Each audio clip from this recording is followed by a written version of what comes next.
Yo, what's going on, guys? It's your boy Lax, and today we have a SPL review of my own personal games. I think alongside this, I'll also be trying to cover the most hype games and replays and just most interesting games, craziest games, stuff like that.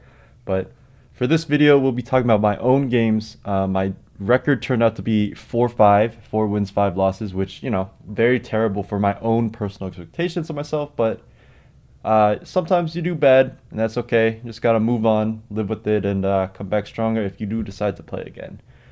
Never give up type shit, right? So, what we're gonna do is I'll talk briefly about my prep for each of the games, specific sets I used, or any cool ideas I had, and then we'll kind of move on from there. And yeah, that should be it. So, this first game I did actually already cover on my channel. It ended in a loss, but to quickly summarize it, I did pretty bad prep here, I want to say. Like, I'm not saying that PDT didn't outplay me or anything, but rather, like, I didn't really give myself the best equipment to win this game, and that's okay. Game two, I also went over. This one, I had very strong matchup because I was able to prevent the spin, stack up every single hazard. This is the game that I knocked out like 4 things in the span of 1 to 2 turns. Oops, hold on. I keep actually having my music on. But this was that game where everything died. Like, yeah, this dies, and then he sends out every other thing that also dies to hazards as I bring Darkrai in and finish off his Petra run. Ogre dead, Gambit dead, and then Petra comes in and dies as well. So I went over all those. I believe those are the only ones I've covered so far besides the live video. The one time I actually did record live with Mada's game. So coming into week 3, I brought a very similar team to the previous week. I think really nothing too insane at all. My prep was, my opponent was originally ACR1, Vivlo's Pride got subbed in, and I just wanted to keep abusing what I was doing originally. Like, I think Corv is really good into the web spam type teams. Kyurem, I think, is pretty broken as well. And I just had, normal guys, Zama, Darkrai is a breaker. I think Darkrai here is actually Choice Scarf, which is like my anti-offense kind of tech, which you'll see come into play. Then Tusk and AB Slowking. Game starts off pretty normal. Breaking his balloon with my Kyurem. Here I decide I wanna beat a Araquanid, even though it's gonna endeavor me. I wanna get into range of outside of Custap, finish it off with Freeze Dry. Unfortunately, I do actually hit 5 times on both, which means I am perfectly in range of Custap, and he is able to kill me. I think it probably wasn't my favorite to not end up that way, but it is what it is. He makes a nice play, goes Lando on the Headlong Rush, with spin being the most expected. I just expected a hard Petra, and then he goes Petra on my Ice Spinner, so he's really outplaying me currently, but luckily for me, I'm running double hazard control, which is really, really good into a webs team like this. He reveals Smackdown Lando, which I think is probably really never the click there. I think Lando should just rocks probably, because Corv is always going to U-turn, or like, I guess he expected me to spam defog on rocks, but if I get taunted, it's like there's no point in that. Might as well just U-turn, save myself the trouble. Gives me a free Rye, and I just click Ice Beam twice as he does sack the Araquanid. He goes Valiant here. Valiant is actually pretty tricky for my team because, as you can see, Swords Dance into my team with like a Spirit Break or something. It kind of just wins besides my Scarf Rye. So I make the decision to commit to a Terra here and go for Sludge Bomb to try to catch him. I expend my Terra early, but he actually also does his Terra early in order to set up again. I think this part is quite greedy from him. If I'm not Scarf Darkrai, this play works out really well, but I guess he didn't really anticipate that, and it really just lets me bring in Darkrai for free, get a free Ice Beam off. And then from this point on, you can see that Corv kind of just wins the game on the spot. Like, I can just bring it in later versus Roaring or King Gambit, and I'll be totally fine. Here I take out the Lando, let my Tusk die, bring my Za in, and here I'm actually Adamant Expert Belt. So I think this is like very defense invested patch, but the Expert Belt and the Adamant, it allows me to force chip on it, and then in 3 crunches I drop it once. Free CC on the Valiant.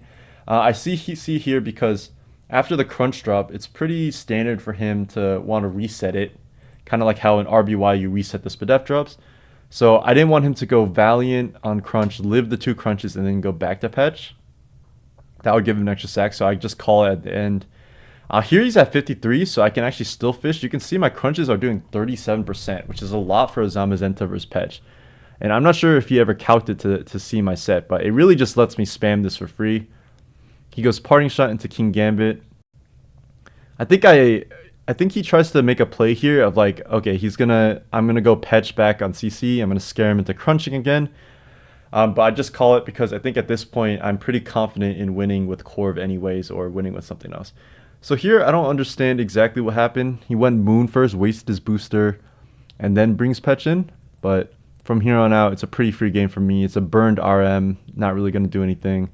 Petch is walled by Corv, bring Darkrai in. It's a win for there. Alright, my next week 4 game versus Kate. This one, I think my team probably wasn't up to par with what I was expecting. I think I expected like some kind of physical offense spam, which is why I have Mandibuzz and Dozo. I had the idea for Mandibuzz because it just seemed like a pretty decent Pokemon actually into the latest meta. Like it beats King Gambit, it beats Roaring Moon, that's non-Terra Fairy Blast and stuff like that. It's just a really annoying bulky tank. And I think I did greed a lot here. I only have Slowking for the special side, and I expected people wouldn't bring a style like this of like special spam Darkrai Gold Raging Bolt into me, because I'm known for my Assault Vest. So this was like a huge bring down to earth moment, I would say, because I kind of realized like, I can't really expect people to always respect the fact that I AV spam if I'm, and then they end up bringing it anyways, and I'm like, well, I'm kind of cooked. But there were some early mistakes from me here. So start is very good. Free U-turn on Helm into Kyurem. I think in this position, sub is probably always free, but I actually thought it was AV hat with side noise, and I was kind of worried that I would lose all my Kyurem HP in a fight versus it. So freeze dry, I would say misplay number 1. I think it's like okay if it is AV hat, but if it isn't, then hard gold makes sense if you're like Shukaberry or Scarf or something. So this forces me out. I think I do protect here to scout because I assume it's Scarf. Okay, I assume it's Scarf Focus Blast because if you look at this team structure, it really looks like AV Samurott, Scarf Goldango here. Soon we will find out that is not the case. And I'm thinking I can't let Samu come in on a free Flamethrower or something like that, so I have to go for Sludge Bomb. Doesn't work out. I get taken out. And then I know it's Shook at this point, so I'm going for Knock, and I get taken out as well. So I lose like 2 huge Pokemon, and I'm down to a 6v4 off rip, which is horrendous. So now I go Kyurem. When there's a Kyurem, there's a way. It's my best chance. I'm just trying to set itself in a position where I can win. But with that AV hat, I'm thinking like, oh, hat probably just 6-0s me at this point. I don't know much I can do. But I click Draco here, and I'm like, this is probably sucker. Like I don't think I consider Scarf here at all, which I would say is a major mistake. I think you should always give breaths to that kind of set. Like you have to keep your mind open based off that damage. I know it's not tanky. And if it was Sash, it probably gets lead, right? So it's like, I probably should have respected Sucker here, but I don't. If I went Dozo here, I think this game is still winnable. But at this point, it's like really dire. So I get the U-turn on that. I'm here to scout the hat set. And it's revealed that it's like a Draining Kiss. And I click Earth Power. So it reveals non-AV. But the Life Orb does allow it to heal quite well, actually. But at this point, I'm just trying to get as much HP back. Samurai comes in. Aqua Cutter forces me to bring Dozo in. Dozo takes out that. And here, I think, is a misplay on Kate's part, because bringing Hat into Draining Kiss this lets me kind of really chip it down with Rocky Helmet Life Orb chip. And now it's in Kyurem range. And Kyurem is looking like it's possibly doable. It's not really, but it looks like there's a little bit of a chance. But here, I just take out the Darkrai while healing as much as I can. Raging Bull comes in, and I know this is like obviously not Terra Electric or something like that. So my goal was to protect, scout the Terra, and then go for Freeze or something, or potentially stall out Draco Meteor if it is that. If it's Dragon Pulse, my Kyurem does live, and I can act from there. But Kate makes a really good play here. Reveals Terra Ghost, which, Ghost Fairy, doesn't matter. and Calm Minds here. So this is really good for Kate because if I Earth Powered and I got like a Spadef drop, I think I just won on the spot. But I think I think she read that I was gonna click Protect here, so that's props to her for that, and went for the Calm Mind. Or I mean, maybe if you just Calm Mind always, I don't know. You probably do just Calm Mind always if you're Dragon Pulse. So I think it might have actually just been a misplay on my part, but my thought process was I wanted to scout if it was Draco, because if it's Draco, I just lose, and the game ends there. So this is probably a pretty big disappointment from my part. I think my prep really fell short, and it's not like my plays or anything special either. Like I sludge bombed the Goldango as it nasty plotted. I stayed in and let my Dragapult die to a Samrout Scarf. Like I think there's a lot I could learn from this and move on from, but this was a pretty disappointing one overall. Like I think I didn't set myself up for success here at all. All right, week five. This is my game versus Nat, playing on an ult, an atomic bomb. I this game I decided to like I just want to bring some cool shit. Like I want to test some stuff out that looks really fun, and I came across Necrozma Sun. So how Necrozma Sun works? I'm actually Solar Beam Necrozma in the sun, with Calm Mind, I think. Calm Mind 3 attacks, and the tech for it is it beats Ting Lu, because Ting Lu is like a super hard counter to every single Necrozma set you see, but they'll never expect you to bring something like Solar Beam, which I think is really cool. So I'm like Citrus Berry, Calm Mind, 3 attacks or something like that. Looking at the matchup, it's pretty good. It does require me to get a lot of turns right, I think, with Wake, because I'm Specs. Roaring Moon doesn't feel that useful into like some kind of Zap, Tink, Gliscor. Wake, if I guess the turns right, could be really good, but we'll soon see that Nat actually has like a really, I want to say like broken set into Sun with the ability to scout and Spiky Shield. But game starts, I'm like, okay, Gliscor lead is tricky. I don't want Spikes to get up, so I'm gonna Wisp, and if she techs, I'm gonna Encore the Wisp, or Encore the tech, I mean. But I see Spikes come out, so I'm like, okay, I'm just gonna burn your Gliscor, and I'm just gonna spam Weather Ball because you don't have a fire resist now. So that looks really good for me. Ninetales takes a lot. I think I click Wisp here, expecting a Roost to come out. It's a free Encore for me, and this is a free switch to my Tusk.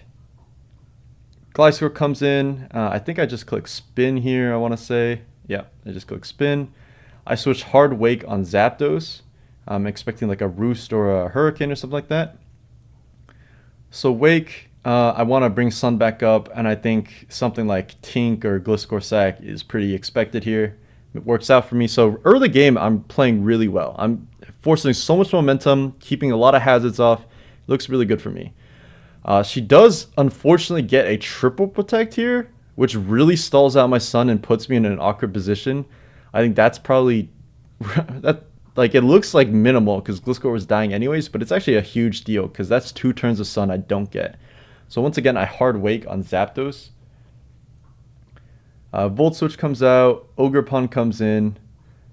I think I just click Draco here, and then she reveals that she's Spiky Shield, which I'm like, oh shit! Like this matchup changes like completely now. And my Sun is about to run out as Slitherwing comes in versus Valiant. So now my Slitherwing is taking an extra like 16% for no reason. But it lets me bring Necrozma in, which is cool. I'm like, okay, you're not going to stay in on Photon Geyser. I'm going to click Heat Wave here. Yep.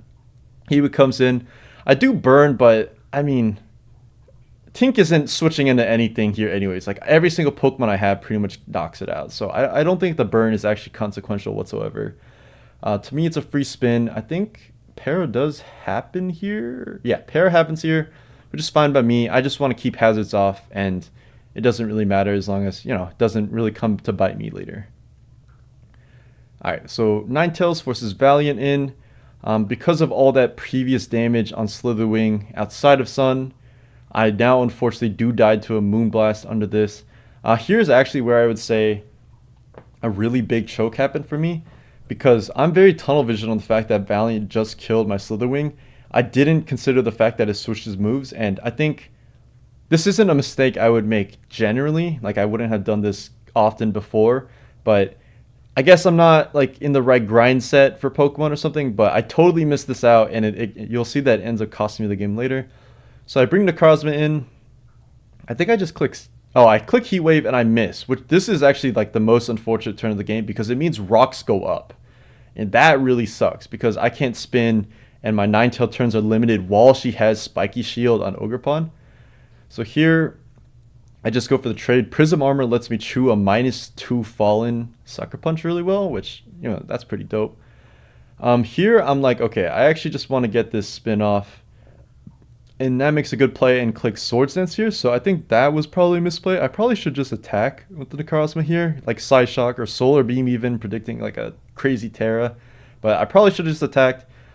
Now I'm in a tricky position where Nat has a +2 Wilgerpon here. And it forces me to Terra and not get parried here, which I don't. So I sack that. I bring Roaring Moon in. Now I'm just clicking U-turn. I want to chip this into range of something else. Goes Valiant on that. I go Necrozma. Steel on the Psyshock, I believe. I think I should have probably clicked Heat Wave here. I think Psyshock was probably a little greedy there. But I don't think that really matters. And now I go Ninetales. Now I sack Necrozma. Here's where the misplay happens. I should bring Wake in here because Wake and Flamethrower claim something right now. And it actually is a roll to kill Ogerpon too. So if I bring Wake in instead of Roaring Moon, I kill something 100%, which is probably like a Zapdos sack or like a Valiant sack. Ogerpon comes in, goes for the roll on me. I can just sack Ninetales, bring Roaring Moon in, and like Outrage or something like that. So I think it was a big misplay because I can get parried here, which I do end up getting. And this Wilgerpon is just completely stalling me out now. It reveals that it's Play Rough last, which I didn't expect there. I think that was kind of why I didn't think hard enough about another avenue to go to because I was like, okay, well, even if it is Spiky Shield, like it's not gonna beat my Roaring Moon even while parried. So that's why I was willing to risk parry, but it reveals Play Rough, which is a very neat tech. So here it actually comes down to a 50-50. Nat can click Spiky Shield on me and then sack Valiant, or Nat can sack Valiant here on Draco and then bring Wilgerpon, and Sun ends perfectly for the time for Ogerpon to outspeed, which does end up happening. But if I clicked Flamethrower there, I guess it would just come down to a roll instead.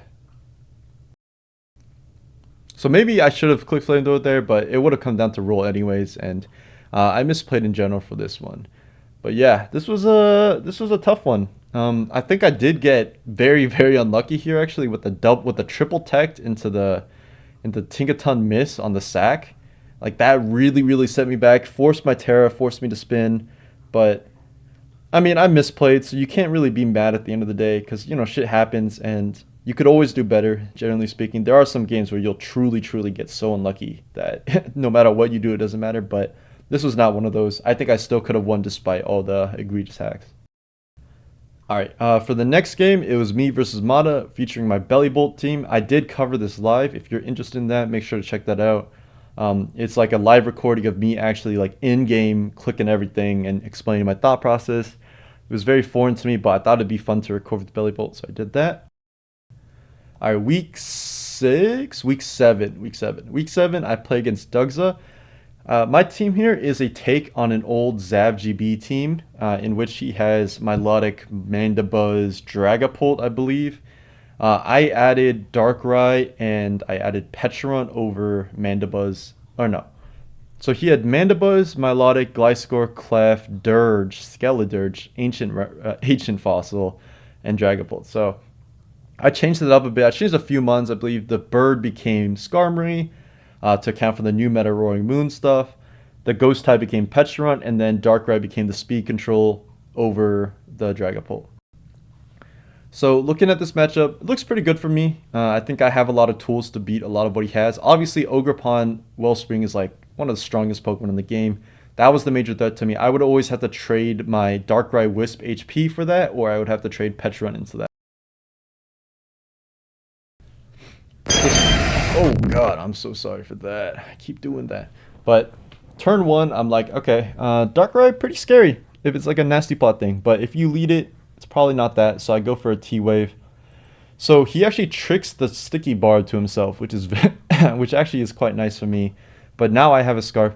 I was thinking of T-waving again on another trick, but at the end of the day, I was like, Petch can still live a hit if it takes a barb damage, like from Ogerpon, and I can just trade my damage, Petch for Ogerpon, bring Ryan to sack it. So I thought it ended up being probably the best sack option for me. Luckily for me, he locks himself into choice, or no, he just clicks Sludge Bomb, which is a free parting shot for me. This lets me bring Clef back in. He makes a nice play in Rocks, not respecting Moonblast, which makes sense there. But because of his -1 attack, I'm able to just wall with Petch, my goat. Shadow's Vert Heat. And I'm just able to heal to full. And then I'm able to Hex at like 0.25 times the special defense. I think the crit actually does... I think the crit actually is a little better for him than it is for me, because I would be able to recover all the way back up and then Hex again to finish it off. So I would have a little more HP here. But he brings in his Iron Moth. And because I have some Spadef investment, I'm able to easily tank the Fiery Dance. He does get the drop. That is the reason why I stayed in here, because I was like, if he gets the raise on a hard to Milotic, that could be pretty tricky to take a full +1 Sludge Wave, because I might need Milotic later for like a Namorous or something. So I am forced to go for Fiery Dance, which I think is fine. I still have good tools to answer the rest of his stuff. Here is where the new Milotic set really comes into play, because Milotic is a super counter to Iron Moth. It has the spam Sludge Wave for like 28% and try to poison you, but me threatening Scald Out means that I know he's going to bring Ogerpon, because every Milotic set ever is walled by Ogerpon. So I revealed Dragon Tail, which is very nice, and then he brings Moth back in with the tail, and that lets me get a free Scald and finish that off. So now we're sacking Petch.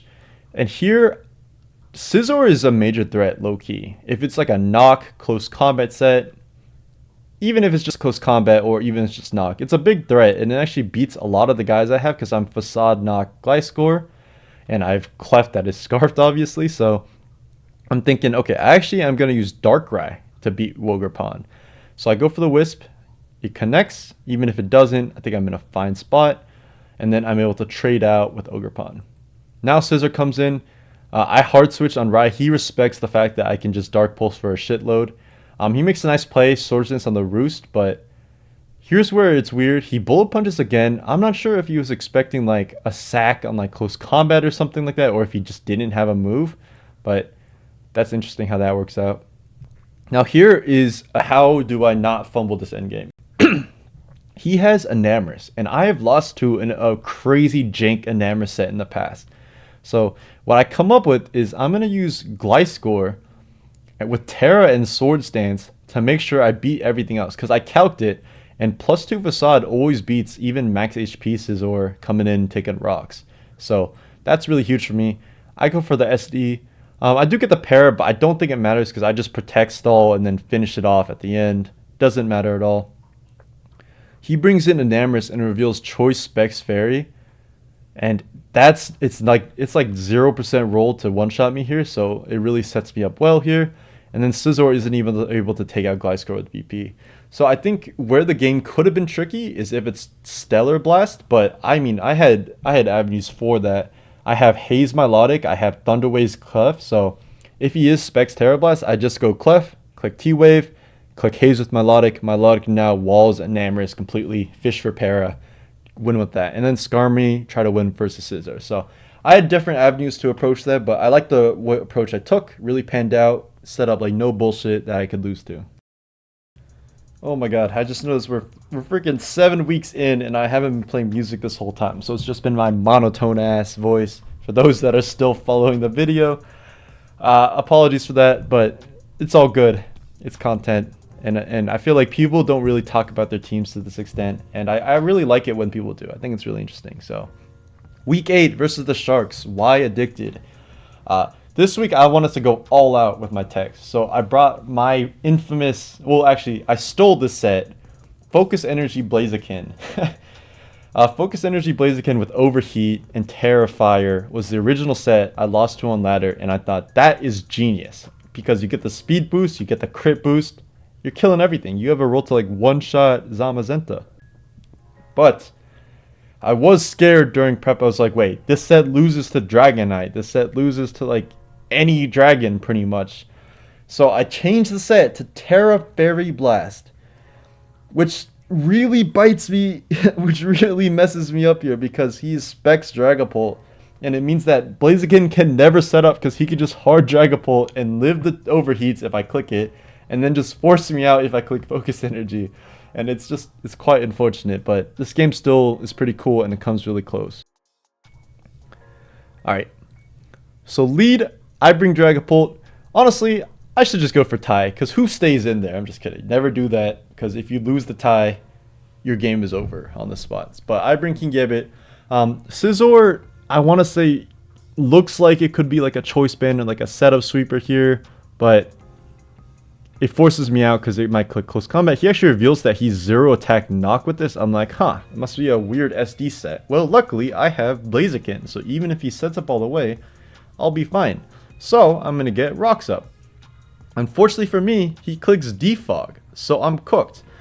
Forces me to hard switch Blaziken. For now, I'm just like, I'm going to take some chip. He goes Dragapult, which means that it is probably a spec set, and I'm like, well, that's not good. He clicks Shadow Ball here. Shadow Ball is a roll. I think 48 is probably like a low to mid roll, and it can reach like 53, 52 as like a max roll. So I'm not playing around with that. I just switch to my Gambit, break my balloon unfortunately, but it is what it is. I just go for an attack here. I think I probably should have doubled out, but the attack here was probably pretty silly because Lando is super free in that regard. I hard switch to my Tusk, and threatening Ice Spinner means that I can Rapid Spin for free. He's not going to go Dragapult probably because he needs Dragapult for Blaziken. Click Head Smash, does a lot of damage. I think I just click it again, I want to say. No, I click CC twice. And Helm takes me out. So I don't let Rocks go up, which is great for my Ninetales. He brings Wilgerpon in. I click Terra here, as you see, because I'm looking at the rest of my team, and there actually is no Terra that benefits me that much, because Terra Fairy Blaziken means that I'm weak to Scizor, and he has Shadow Ball Dragapult anyway, so it's like no point in that. And Gambit, I think, is Terra Fire here or something like that.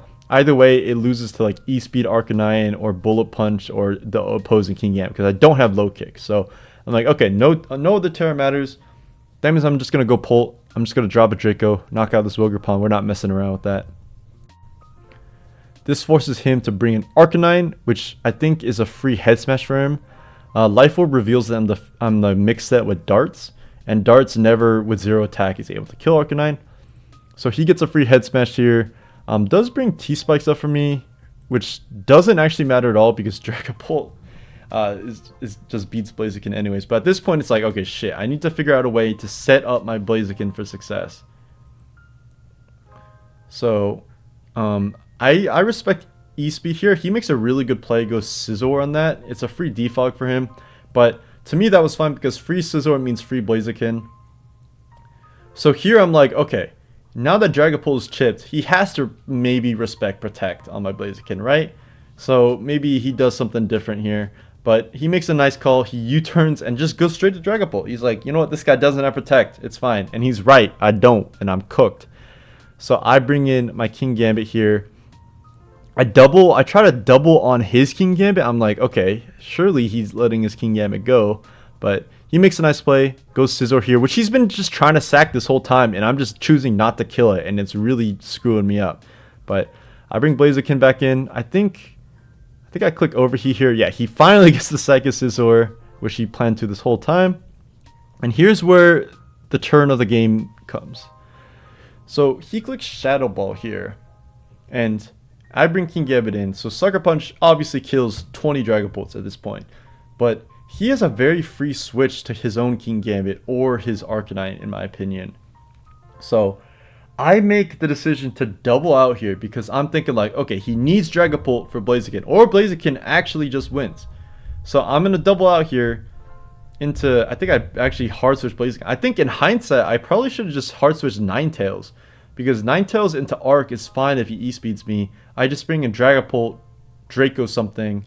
He brings in Kingambit, I can bring in Blaziken. So I think that would have been fine, but I make the play to double out to Blaziken, anticipating Kingambit. He reads that. It was like I want to say sort of a 50-50. I think it's just like comes down to a read. Like, does he expect me to double or does he expect me to sucker? Because I think if I sucker the previous turn, I think I win. But maybe he thinks his Arcanine can clutch this game up instead. So that could be the case. But now I claim my kill. This whole game was pretty disappointing for me to play as well because it felt like he was giving me a lot of his Pokemon just now with the Dragapult and earlier with the Scizor. And if I claimed those kills instead of trying to get momentum, trying to put myself in a stronger position, by doing so, I put myself in a way worse position and set myself up to lose. But E-Speed comes out. At this point, the game is pretty much over. I just Draco, and King Gambit is able to clean up here. I hope to bluff something here. Like, I'm hoping he's like max speed and Fire Blast or something is able to one-shot him, and he respects that. I'm not Fire Blast, obviously, but he's able to read that perfectly. Just go for an attack and knock me out. So overall, there were a couple turns I think really could have gone differently, and it was a really close game. I think obviously I got outplayed here. Yeah,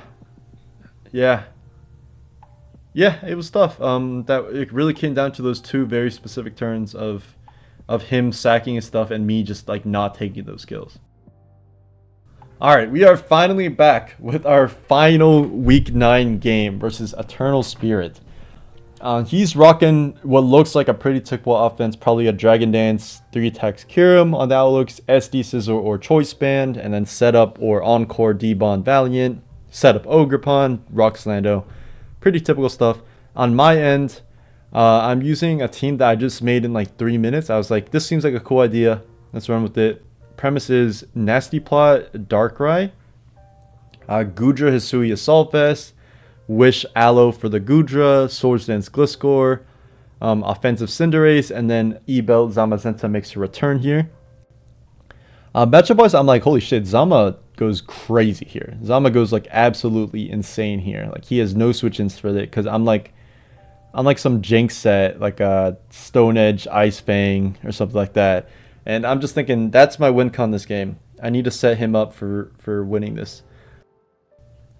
I think in hindsight, this team is really, really bad. I think you have to make Darkrai Scarf on this because stuff like Roaring Moon or any Dragon Dance thing is like super, super scary for this team because I'm not Iron Defense Zamba, because I'm Aloe, which loses to like a Taunt Roaring Moon or something like that. So I think in hindsight, I would have changed this team up a lot, but you know, the game happened. It is what it is. Let's see how it goes. So leads Zamazenta, I'm like, all right, free CC for me. I think I don't CC here actually because I'm like, he's going Lando and I want the chip on Lando to put him to Ice Fang range, but I also don't want to CC and take Helm. So I click Stone Edge. Unfortunately, I miss, but fortunately back, Ice Fang is able to flinch. The thing is, Stone Edge puts it into really good rolls of Ice Fang because I'm at an E-Belt. So the miss didn't matter here, or the miss did matter here because it made me flinch, I guess. I don't know. But I just go for it again. He goes to that. Here's where he kind of shows zero respect and he just starts setting this up. I'm like, okay, it's like I expect. It's some 3 attack set. He reveals Substitute and I'm like, oh, I'm fucked. I'm screwed. Like, what can I do versus this? He's already at +1 attack, +2 speed. What the hell am I going to do? So my first goal, I want to break his sub, annoy him a bit. So I go for some Pyro Balls. I don't use them out completely. I think U-Turn is able to knock it out. It brings my Goodra, and I'm like, okay, I'm going to Force Terror with Goodra, Flash Cannon once, and then I'm going to Draco. He reveals that he's Ghost, and he just Dragon Dances again. And this part is really tough, because I'm like, all right, I calced it. I'm able to live 5 spears on like decent rolls. And if he hits 4 times, perfect. We're chilling. So I'm like, all right, I'm going to click Draco here. He should definitely be attacking. Even if he subs, 2 Dracos should break his sub. We'll figure it out from there. I'm not knockoff on this. I really wish I was for this situation. But as you will see, it doesn't even matter because he's able to get the 5 hits, which would have been rolls. And then he crits the last one. And here I'm like, and he says yes. I'm like, all right. Yeah, okay. Whole game risked on that, and it worked out. Is what it is. It is what it is. So I'm forced to bring in my Gliscor. I Earthquake. Um, I'm not sure. Maybe I should have protected and then tried to go for like a two-hit roll. Because at this point, the game is pretty cooked for me. I'm like trying to pivot my shit in. I think this turn I probably should have stayed in and attacked and hoped that he like only hits two here. But I was hoping that I could outplay somehow and go for a choke with Aloe, flip turning, breaking all subs, getting him really low into flip turn range. But I think he plays it well. I'm not able to do that, and then it's just a slow and insanely painful loss into a Kyurem. This Kyurem set is made in hell. Whoever decided this guy should get pressure instead of some other normal ability like Terravolt or some shit, that person made Kyurem evil. But game is over. There's genuinely nothing I can do. He actually does hit two hits, but I go for Ice Fang Freeze. I'm like, I guess I might as well do that, even though I lose to Valiant at this point anyways. But yeah, that was a tough one to end the season on. Honestly, this season full of a lot of disappointment, like I've mentioned many times before. A lot of things I would have done differently in hindsight, but it is what it is. I think it really sucks in the moment to lose and like your team is eliminated, but gotta look at the bigger picture. There's more tours to play and get mad at in the future. There's other stuff to consider. Yeah, I mean, overall, like I would say, like I had fun in a lot of my games, and I think a lot of my games probably came down to misplays over anything else. I did get unlucky in like this game and the Nat game and stuff like that, but I think there's also room to play better, which I think is the main takeaway people should have when they lose a Pokemon game is, there's always something you can do better, always something to work on, always something to analyze and review if your goal is to become better at Pokemon. And yeah, I hope you guys listened to this or enjoyed listening to this Yap session. If you did, make sure to like and subscribe. I will be trying to cover other SPL games. Probably like I'll try to find like the best SPL games to as a spectator, stuff like that. Yeah, thank you for this and take care. And I'll catch you soon for I guess finals predictions. Yeah.